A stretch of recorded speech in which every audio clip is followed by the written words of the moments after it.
دیکھیے برا نہ مانے، مغالطے میں نہ رہیے، میرے اور آپ کے دلوں میں ایمان نہیں ہے، عقیدہ ہے، عقیدہ ہے، والدین سے ملا ہے۔ یقین والا ایمان کہاں ہے؟ اپنے گریبان میں جھانکیے، اللہ آپ کو توفیق دے۔ کیا مجھے واقعی یقین ہے کہ مجھے مرنے کے بعد جی اٹھنا ہے؟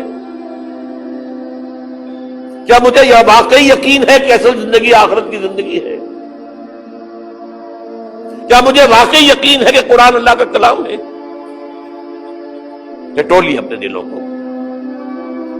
اگر یقین ہوتا کہ اللہ کا کلام ہے تو آپ اس کو سمجھنے کے لیے عربی بھی نہ سیکھ سکتے؟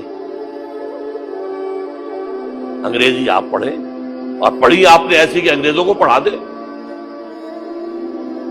کیا نہیں کیا؟ پی ایچ ڈیز کر رہے ہیں، کون کون سے فنون نہیں سیکھے، ڈاکٹر، اتنی عربی نہیں سیکھی۔ تمہارا دعویٰ ہے کہ تمہارا یقین تھا میری کتاب پر، اللہ پوچھے گا تمہارا سلوک کیا تھا میری کتاب کے ساتھ؟ تم نے پڑھا اس کو، سمجھا اسے سمجھنے کے لیے عربی سیکھی؟ تو تم جھوٹ بول رہے ہو، تمہارا کوئی ایمان نہیں تھا میری کتاب۔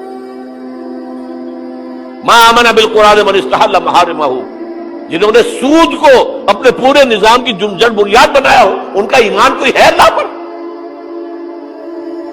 حضور فرماتے ہیں کہ جس شخص نے حرام کسی شے کو اپنے لیے حلال کر لیا، اس کا کوئی ایمان نہیں۔ دوبارہ آج بھی کرنا ہے تو دوبارہ ایمان پیدا کرنا ہے، ایمان، عقیدہ نہیں، ایمان۔